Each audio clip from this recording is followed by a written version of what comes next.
Get some calls here. Wayne, California, you're on the Wilkow Majority. Hello. Hi, how are you? I'm kind of amused by your statements.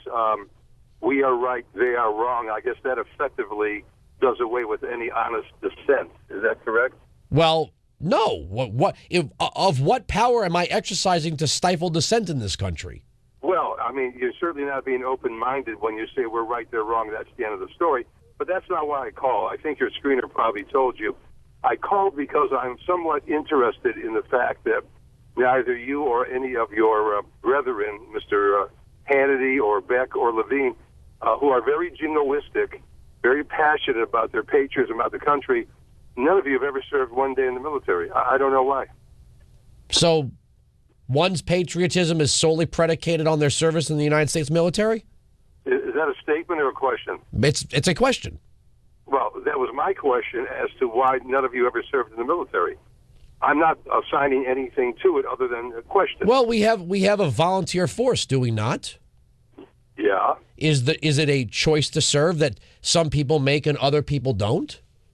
Yes, that is a choice.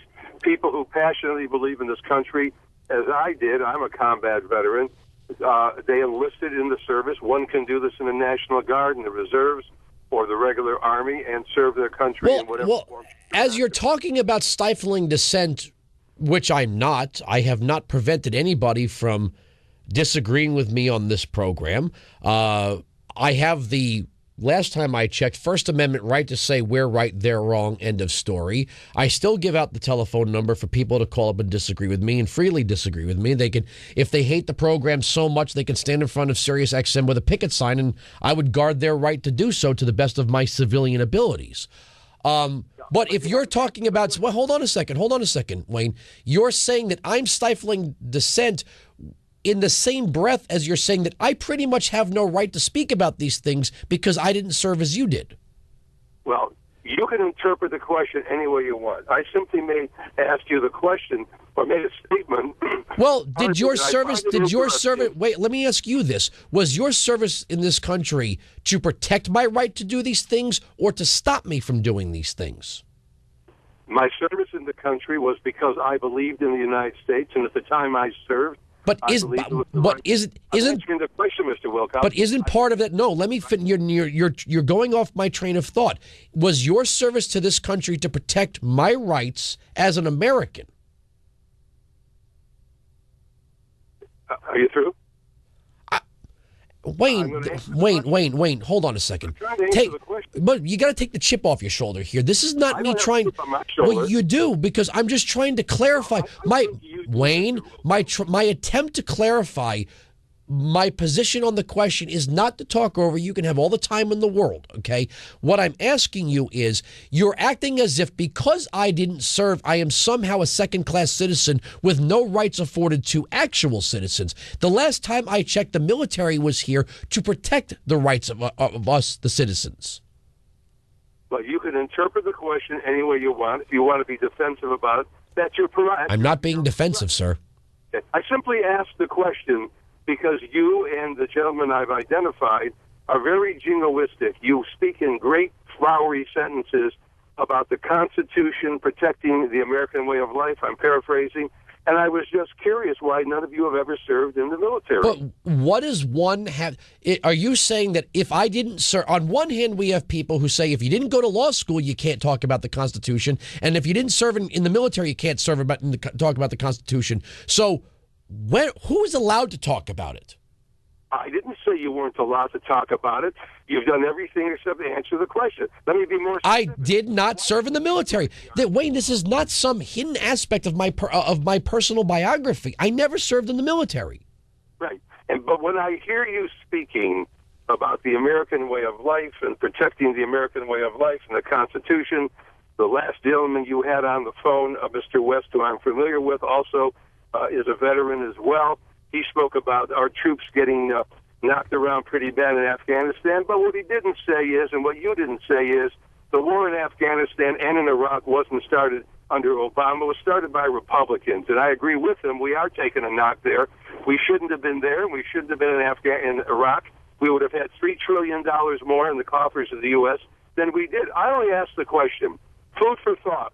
Why is it that four gentlemen who believe in this country, or so they profess, never spent a day in the military serving the country that they profess to be so passionate about? Simply a question. Okay. Two things. I will answer your question as honestly as I can. Okay? I considered a career in the military many times in my life.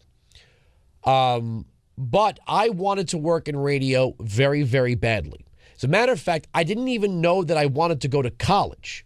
What I thought when I was, when you talk to your typical high school guidance counselor thing, I thought you had to get a journalism degree to work in radio. I didn't know that there were people that literally just interned and became DJs, and that there were people who I didn't know that talk radio was tied to your personality. I really thought that everyone in talk radio and in rock radio and everyone had a journalism degree, and I had to go get a journalism degree. I also knew that radio was one of those things where you had to start very young to work your way up. And look, you don't have to believe me. Okay, I can't make you believe me. You can call it disingenuous. I still keep contact with him. I can actually put you in contact with the last recruiter who actually was in the process of recruiting me when I was 29 years old and very, very unsatisfied with my radio career. Okay, so again, I went to the recruiters once when I was 17. I met with them when I was in college. I met with them more after college. Marine Corps Reserve, Army and Army Reserve. Never met with the Navy, never met with the Air Force. I got to be honest with you. I went to one of those high schools that didn't put out a lot of people into the military, so they barely recruited us in high school. I stopped by, I got the free Frisbee and the brochure when I was 17, but I was never actively recruited. I never knew until I was, already in college, and why I didn't change tack at that time at 20 years old. I can't, explain everything I ever did when I was 20. Had I known that I could have gone into the Marine Corps Reserve and perhaps gotten a college education out of it, I might have done it. But then again, I'd be doing it just to get the college education, there's nothing wrong with that. That's why they offer those programs. I wanted this career that I have now, and every time I set a benchmark for this job, I'd say, if I'm not doing this by the time I'm 26, I'm going to join. And then lo and behold, it would happen. And I'm not going to, by 28, I'm going to go do this. And the last time I was 29 years old, turning 30, I was living in Hartford, Connecticut. I was a midday radio DJ making $28,000 a year. I started to hate it. I started to hate radio, and I did a lot of promotions. I was the civilian half of a Marine Corps adventure racing team. I would talk to the guys that were recruiters, and they would say, stay on the air. Believe it or not. Well, look, we're recruiters, stay on the air. I'd say, I don't want to do this anymore. I don't want to do this. And then somebody proposed the idea of me trying to get into military journalism. I said, you don't get it. I don't want to do this anymore. If I'm going to get out, I'm going to go do the other thing, which is what you guys do. And then I got my first opportunity to do a talk radio show on WABC, and then I was hired by SiriusXM. That's the honest answer. Let me share this with you, if I may. I listen to you because... You can't even give me credit for the honesty, can you? No, kudos to you for the honesty, and I think that's very revealing, and I appreciate that. I think you're a bright guy. I don't think you're an evil guy, unlike some other people who share the same political philosophy. Let me leave you with this. There was a former Pittsburgh Steelers running back named Rocky Blyer who served in the service when I did in Vietnam. He was wounded, and he gave a speech at Landover, Maryland. It was a reunion, if you will, of veterans.